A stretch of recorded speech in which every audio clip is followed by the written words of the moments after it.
Christy with Lucky Furniture and Design Co. And today we are going to update this vintage French Provincial dresser. It is a Dixie brand. I found it for $88 at Habitat for Humanity. It's in great condition structurally, although there is quite a bit of cosmetic, though minor, damage. But it's not something that we can't tackle. So I'm excited to get going. So let's get started.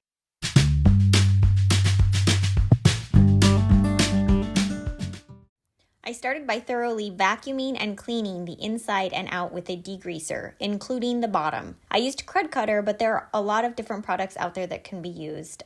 Simple Green is another one. This dresser is in remarkably good condition, except for a lot of dings and small marks in the finish. So I like to sand with an Orbital sander with 220 grit over the entire dresser.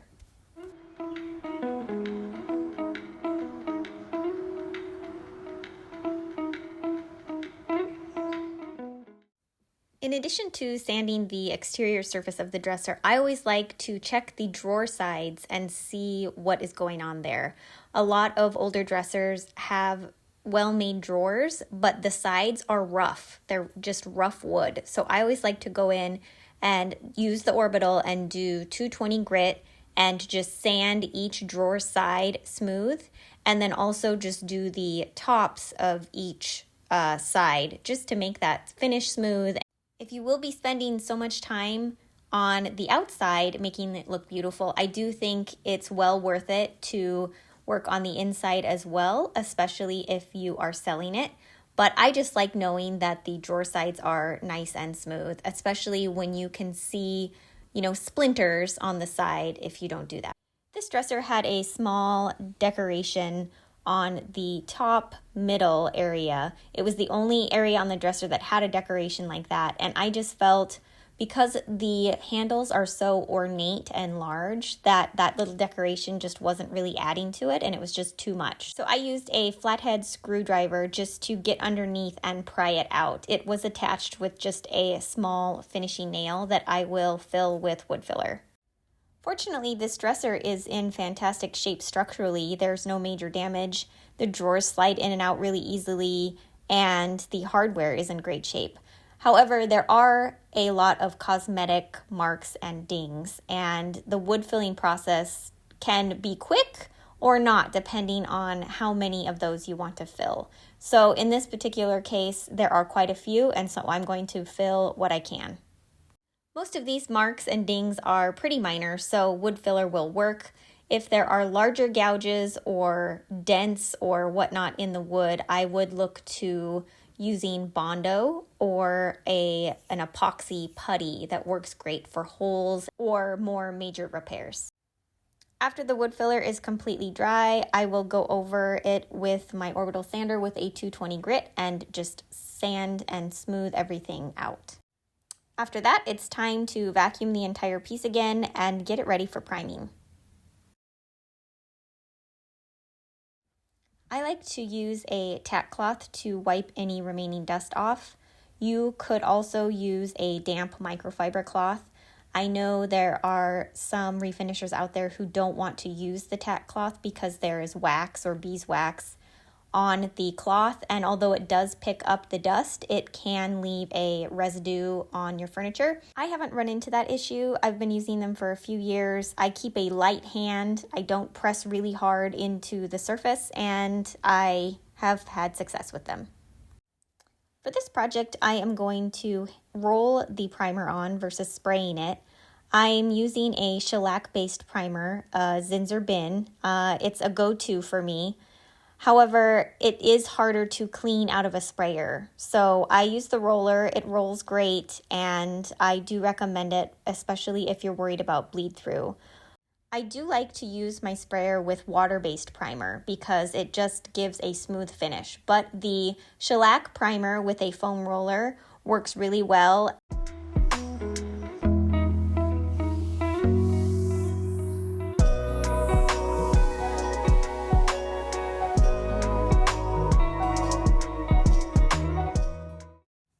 After the first coat of primer has dried, and with Zinsser Bin, it dries very quickly, about an hour or so, depending on the weather, I take some 220 grit sandpaper and just run over the entire piece, smoothing out any bumpy spots in the primer and running my hand over it just to feel for dings or marks that I may have missed. Primer does help in revealing areas where maybe you didn't see initially to fill. So it's a good time to make note of anything that you might need to go back over with wood filler. After sanding the first coat of primer and wiping it down with a tack cloth, I look for gaps in the wood all along the piece. I usually tend to see them along the seams on the sides of the base and along the top where the top attaches to the base of the dresser. So underneath the lip of the top will be sometimes a gap. And to fix this, I use caulking, and it works really well. It's messy, but it works really well and creates a beautiful finish.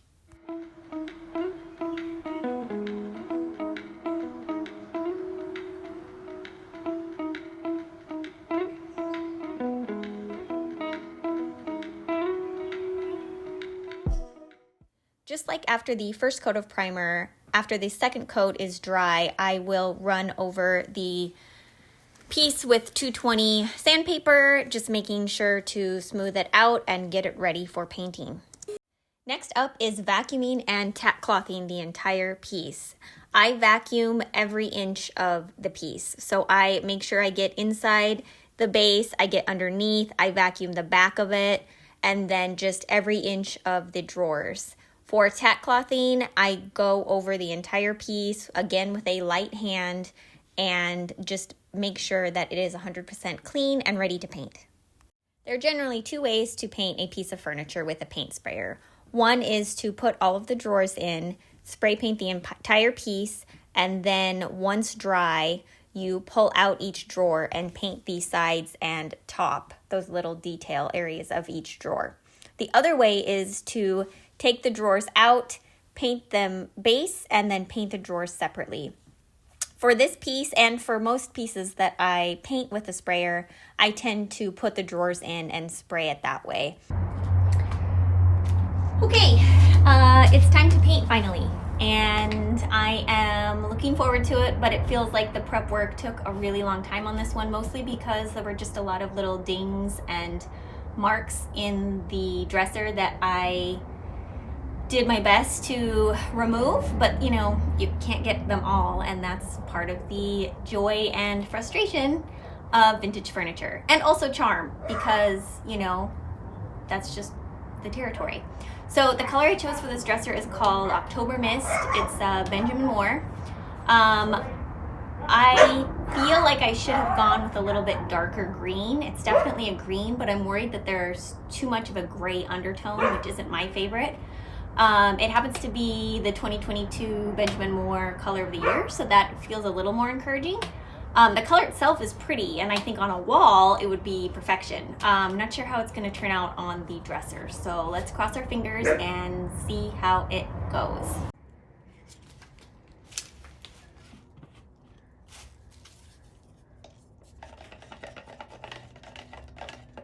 Okay, so here is the color.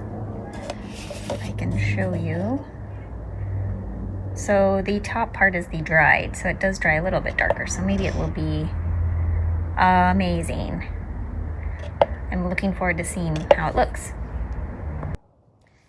Naturally, after all of that hype and discussion, I forgot to hit record for the first coat. So here is the first coat. It went well. Let's see what happens when it dries. Benjamin Moore does take a longer time to dry, so let's just cross our fingers and check back maybe in about an hour. One of the things I like about using the Benjamin Moore Advanced Paint is that you don't need a top coat for it. It dries pretty hard, and it has a really durable finish, and I've had a lot of success with it. Another thing I've noticed about the Benjamin Moore Advanced Paint is I rarely sand between coats 1 and 2. It just, if you're using a paint sprayer in particular and the paint sprayer, you adjusted the settings correctly, you have a super smooth finish. So I might find 1 or 2 spots that just need a very quick sanding, but otherwise you can let it dry and go ahead and go forward with the next coat, and it looks pretty fantastic.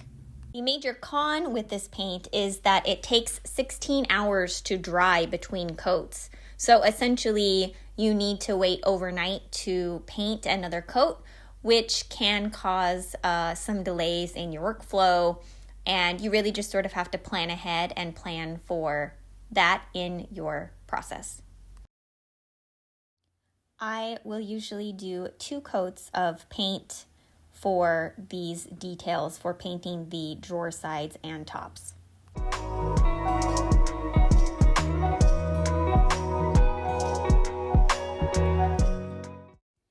I will always paint the back trim of a piece, as you see here. I think it's really important in finishing the piece. It creates a more professional look, and it just looks so much better in my opinion. It doesn't take a lot of time. It's really easy to do, and I just think it's that little finishing touch that sort of can set you apart from other sellers. It's always so exciting to attach the hardware. I didn't record the process of painting the hardware. However, I do have 2 helpful videos that have tutorials of how to paint metal, and it goes through how to prep and clean and prime and paint metal so the finish will last for years. There is a video on how to paint doorknobs and another one on how to paint metal railings. So the doorknob one is up in the upper right corner. You can click and watch it now. I will also include them at the end of the video and down below in the description. It's time for the reveal. As a reminder, here's what the dresser looked like before. I paid $88 for it. It's a Dixie and there was no structural damage and it was in really great shape. And here is the after. I'm so pleased with this result. I think French Provincial furniture is so beautiful, painted in nearly any color, and this one is no exception. I'm really happy with the color choice in the end, Benjamin Moore's October Mist. It has just a beautiful tone, and against the soft gold hardware, it is just feminine and elegant and sophisticated. What do you think? I would love to know your thoughts in the comments, and if you have a soft spot for French Provincial furniture like me, please let me know. If you love furniture flips and home improvement projects and DIYs, please subscribe to my channel. I would love to see you again.